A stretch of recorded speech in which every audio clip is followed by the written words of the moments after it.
Hello, কেমন আছো তোমরা সবাই? আশা করি তোমরা সবাই খুব ভালো আছো। আর আমি সুস্মিতা, আমিও খুব ভালো আছি। তো চলো, কিছুদিন আগে আমি, আমার ছেলে আর আমার একটা বোন ঘুরতে গিয়েছিলাম কলকাতা। সেটারই কিছু কিছু ভিডিও ক্লিপ আমি তুলে রেখেছিলাম, পরে তোমাদের সাথে শেয়ার করব বলে। আসলে ইদানিং না আমার একটু এই ভিডিওগুলো করতে ভালো লাগছে, তাই ভাবলাম তুলে রাখি।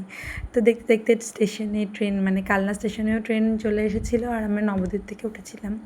আর সেখান থেকে পায়েল উঠে গেল, আর তারপরে আমরা দিব্যি মজা করতে করতে হাসতে আস্তে আস্তে ট্রেনে যাচ্ছিলাম। আর আমি বাড়ি থেকে কিছু লেবু কেটে এনেছিলাম। আসলে তোমরা দুপুরবেলা বেরিয়েছিলাম, আর চাইছিলাম যে ট্রেনের আর বাইরের খাবারটা একটা দিনের জন্য একটু অ্যাভয়েড করতে, যাতে আমরা যেখানে যাবো সেখানে গিয়ে সুস্থ মতন পৌঁছতে পারি। তো দেখতে দেখতে এর মধ্যে হাওড়া পৌঁছে গেছি। ওখান থেকে বাসে উঠে গেলাম। বাসে উঠে ছেলে শরীরটা একটু খারাপ লাগছিলো, কিন্তু ম্যানেজ করে নিলাম। তারপর আমরা রুমে চলে আসলাম। আর রুমে এসে আমি বাড়ি থেকে লুচি আর তরকারি করে নিয়ে এসেছিলাম, যেটা আমরা চারজনাই ভীষণ মজা করে খেলাম। কারণ ওই যে বাইরের খাবারটা একটু অ্যাভয়েড করবো বলেই বাড়ি থেকে খাবার করে এনেছিলাম।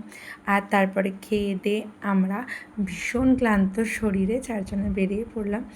আর ক্লান্ত ভীষণ লাগছিলো, কিন্তু কী বলো তো, একটা রাতও নষ্ট করবো না ভেবেই বাড়ি থেকে এসেছিলাম, যে ভীষণ ঘুরবো, ভীষণ আনন্দ করবো।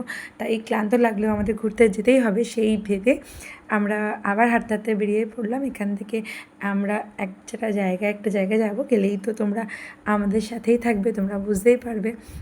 তো সেখান থেকে আমরা প্রথমে বাসে উঠলাম, বাসে থেকে নেমে আবার এই যে অটোতে উঠলাম। আর এখানকার যে পরিবেশটা আমার অসাধারণ লেগেছে, মানে রাতের কলকাতা যেটাকে বলে।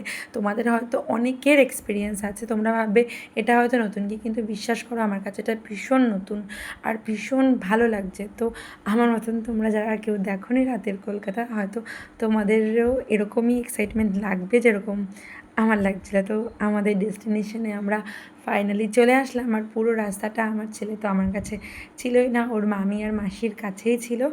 তো এটা বেশ ভালো ব্যাপার, আমার তো বেশ ভালোই লাগছিলো। তো দেখো আমরা চলে আসলাম অ্যাক্রোপলিস মলে, যেখানে আমি সত্যি কোনো দিন আসিনি, আমার কাছে সবটাই নতুন। আর ব্যাস ঢুকে আমি তো চমকে গেলাম যে এত সুন্দর জায়গাটা, এত বড় মলে আমি সিরিয়াসলি কোনো দিন আসিনি। হ্যাঁ, অনেকে আসতে পারো, বাট আমি আসিনি, আমার কাছে নতুন। আর ওখানে গিয়ে তো আমি ঘুরে ঘুরে মানে চারিদিকটা ঘুরে দেখছিলাম। আর হ্যাঁ, পরের ভিডিও আবার আসবে, দাঁড়াও। একটা দিনে এত বড় ভিডিও তোমাদের সাথে আমি শেয়ার করতে পারবো না, আর তোমরা জানি পুরো ভিডিওটা দেখবেও না। এই জন্য অল্প অল্প করে আমি তোমাদের সাথে পুরোটা শেয়ার করবো, আর কিছু বাদ দিতেও আমার ইচ্ছে করছিল না, তাই ভাবলাম অল্প অল্প করেই শেয়ার করব। তাহলে আমাদের সাথে থাকবে তো? আমাদের সাথে তোমরাও একটু করে নেবে তো?